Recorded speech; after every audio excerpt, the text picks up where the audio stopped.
നടൻ ബാലയുടെ പാർട്ട്ണറായതിനു ശേഷമാണ് എലിസബത്ത് ഉദയൻ മലയാളികൾക്ക് സുപരിചിതയായത്. എന്നാൽ കുറച്ചു ദിവസങ്ങൾക്ക് മുൻപാണ് ബാലയും എലിസബത്തും വേർപിരിഞ്ഞു എന്നുള്ള കാര്യം ആരാധകരും തിരിച്ചറിഞ്ഞത്. ഒട്ടും വൈകാതെ ബാല തന്റെ മാമന്റെ മകളായ കോകിലയെ വിവാഹം കഴിക്കുകയും ചെയ്തു. കുറച്ചു മാസങ്ങൾക്ക് മുൻപ് നടൻ ബാലയ്ക്ക് കരൾ രോഗം ബാധിച്ചിരുന്നു.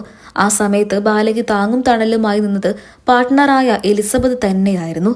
എന്നാൽ ഒട്ടും വൈകാതെ ഇരുവരും വേർപിരിഞ്ഞു എന്നുള്ള വാർത്തകൾ തന്നെയായിരുന്നു പിന്നീട് പുറത്തു വന്നത്. ഇന്ന് അഹമ്മദാബാദിലെ ഒരു ആശുപത്രിയിൽ ഡോക്ടറായിട്ടാണ് എലിസബത്ത് ജോലി ചെയ്യുന്നത്. എലിസബത്തിന്റെ വിശേഷങ്ങൾ അറിയാനും കേൾക്കാനും ആരാധകർക്കും വലിയ ഇഷ്ടമാണ്. എലിസബത്തിന് സ്വന്തമായ ഒരു യൂട്യൂബ് ചാനലും ഇന്നുണ്ട്. അതിലൂടെ എലിസബത്ത് തന്റെ ഓരോ വിശേഷങ്ങളും ആരാധകർക്കായി പങ്കുവെക്കാറുണ്ട്. ഇപ്പോൾ ഇതാ അത്തരത്തിലുള്ള ഒരു പുത്തൻ വീഡിയോ ആണ് എലിസബത്തിൻ്റെതായി പുറത്തു വന്നത്. ഇപ്പോൾ അതിന്റെ വിശേഷങ്ങൾ തന്നെയാണ് സോഷ്യൽ മീഡിയയിൽ എല്ലായിടത്തും. കുറച്ച് ദിവസങ്ങൾക്ക് മുൻപാണ് ഒരുപാട് സന്തോഷമുണ്ട്, ഇപ്പോൾ ഞാൻ ഹാപ്പിയാണ്, എന്താണ് എൻ്റെ സന്തോഷത്തിന്റെ കാരണമെന്ന് വൈകാതെ ഞാൻ നിങ്ങളുമായി പങ്കുവെക്കുമെന്നും എലിസബത്ത് തുറന്നു പറഞ്ഞത്. 36 മണിക്കൂർ നീണ്ട ഡ്യൂട്ടി ഉണ്ടായിരുന്നു. ഡ്യൂട്ടി എല്ലാം കഴിഞ്ഞ് തിരിച്ച് വീട്ടിലേക്ക് പോവുകയാണ്.